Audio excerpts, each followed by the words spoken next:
Hola, buenas tardes a todos. En esta ocasión vamos a recapitular acerca de lo que es la clasificación y los componentes de un sistema eólico. Como ustedes recordarán, una turbina eólica o un aerogenerador es aquella máquina que es capaz de transformar la energía cinética del viento en electricidad. ¿Y de qué depende que una turbina eólica extraiga la energía del viento? Bueno, de la velocidad del viento, de la densidad del viento, considerado como un fluido, del área del rotor, de la altura de la torre y obviamente del diseño técnico del aerogenerador. Hay tres velocidades importantes que hay que considerar. Está la de arranque, la nominal y la de corte. La de arranque es aquella como mínima necesaria para que un aerogenerador comience a girar, y esta generalmente se establece en 3 metros por segundo. Luego está la nominal, que es aquella donde se obtiene la potencia máxima y es alrededor de 12 a 15 metros por segundo. Y por último está la velocidad de corte, que es aquella donde ya el sistema de control comienza a funcionar porque ya se llegó a obtener la máxima potencia. Si consideramos esto en una curva de potencia que ustedes ya la saben realizar, tenemos la velocidad del viento contra la energía, tenemos en la región 1 donde empieza con la velocidad de arranque. Después tenemos la velocidad nominal donde se obtiene la máxima energía y por último se establece una meseta en la región 3 donde ya se establece la región de corte y es donde el control empieza a funcionar. Por ejemplo, en los métodos de control de potencia generalmente se basa en dos, que son el stall, que es el control de entrada en pérdida, y el control pitch, que es el ángulo de paso. Pero más adelante los verán con más detenimiento y serán abarcados a más profundidad. Bueno, en el caso del de pérdida, se considera que hay una pérdida aerodinámica y lo que generalmente ocurre es que haya una menor sustentación y un mayor arrastre. Y en el de la curva de potencia o el de control por el sistema pitch, lo que hay es una regulación del ángulo de paso de las palas. Bueno, ya hablando de forma más específica de lo que son los componentes eléctricos y mecánicos, aquí tenemos una gráfica que se le conoce como gráficas de pastel, donde nos indica qué es lo más costoso en cada uno de los componentes del aerogenerador. Lo más costoso obviamente es la torre, después viene lo que es el rotor, algunos componentes varios, el multiplicador, el montaje, el convertidor, el transformador y por último el generador. Aquí tengo una esquemita general donde pueden ver cada uno de los componentes. Por ejemplo, podemos ver las palas que están conectadas a un soporte de la pala, después a un actuador de ángulo de paso que es este verde, al 4 que es el buje, que es el que, digamos, sostiene las palas y a su vez conecta a los demás componentes. Eh, Luego tenemos lo que es la cubierta, que es la cubierta del buje, el soporte principal, que es el número 6, que es el que conecta obviamente el buje, que va conectado a las palas, y el eje principal que conecta al multiplicador, algunos otros dispositivos hidráulicos y de refrigeración, el freno, luego está lo que es el generador, el convertidor de potencia, el transformador y ya algunos otros componentes como son los anemómetros, lo que es la góndola, el soporte y bueno, y el mecanismo de actuación está como funcionando y orientando la góndola y obviamente todas las palas en dirección a la velocidad máxima del viento. Bueno, ya a más profundidad, los componentes se dividen en diversos subsistemas, dependiendo ahora sí que de su función. Por ejemplo, tenemos el de captación, que está integrado por las palas y el buje, el de transmisión mecánica, constituido por el freno y el multiplicador, el de generación eléctrica, donde pues obviamente el generador, el de orientación, que es el que les comentaba anteriormente, el de regulación y obviamente el de soporte, que es la torre. Aquí es otro panorama. Obviamente tenemos el viento, que viene con su energía cinética, las palas del rotor, bueno, las palas conectadas al buje y este es el rotor, donde esa energía cinética se convierte en mecánica y esa mecánica después en eléctrica a través del generador. Bueno, hablando de qué tipos de sistemas eólicos hay, pues se dividen en dos principalmente, que son los aislados y los de parques eólicos.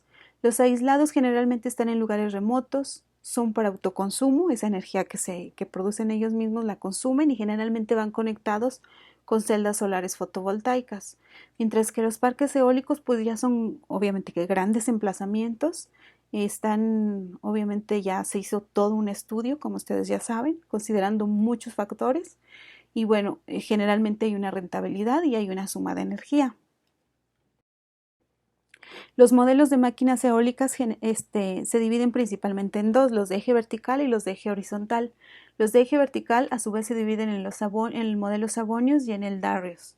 Generalmente requieren de menor mantenimiento y su rendimiento es menor, mientras que los que mayoritariamente se utilizan son los de eje horizontal y es ese eje horizontal porque es este eje el que va en dirección al viento y se dividen en dos, que es el de barbolento y el de sotavento.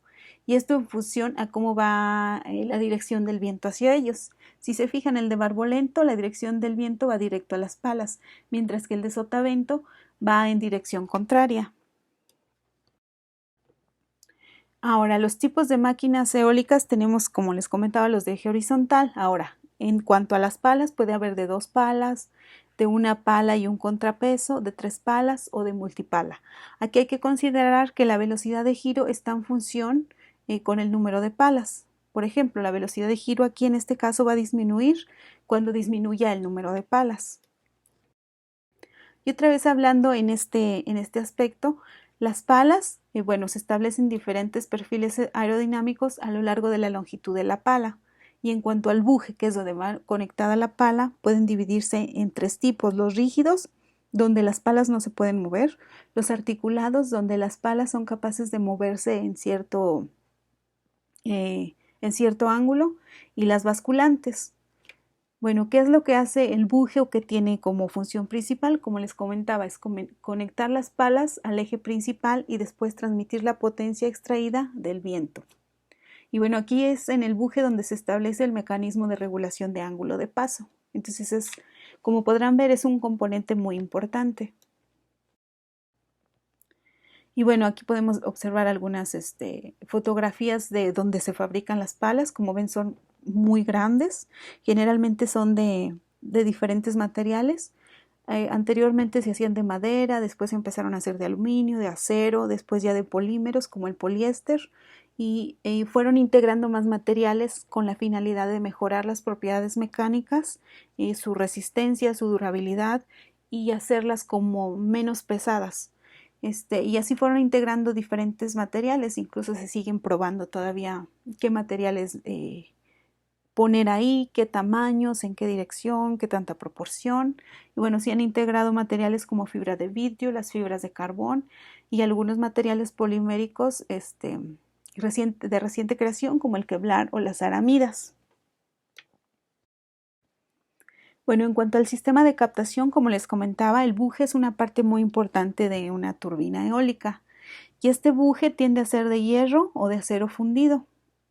Y bueno, aquí podemos ver cuando se está fabricando, si ven la dimensión, este es un buje y bueno, aquí están las personas que están tal vez checando algo, son técnicos o fueron a supervisar la construcción de este buje. Aquí está el montaje de cuando están el buje con las palas montándolas y bueno, ya cuando lo tienen, digamos, ya acomodado en el suelo. Como les comentaba, hay de los tipos más principales hay 3, pero los más importantes es el rígido y el basculante. En el rígido generalmente se conectan turbinas de 3 palas y en el basculante de 2 palas. Pasando a lo que es el subsistema de transmisión mecánica, pues ahí está constituido por lo que es el multiplicador, el freno y el generador. En el caso del multiplicador, pues tiene unos engranes que se conocen como engranes epicicloidales. Y bueno, este multiplicador está entre lo que es el rotor y el generador y tiene como función principal aumentar la velocidad de rotación de 1 a 100 veces más o menos. Luego están los frenos, que son pues suelen ser mecánicos y aerodinámicos.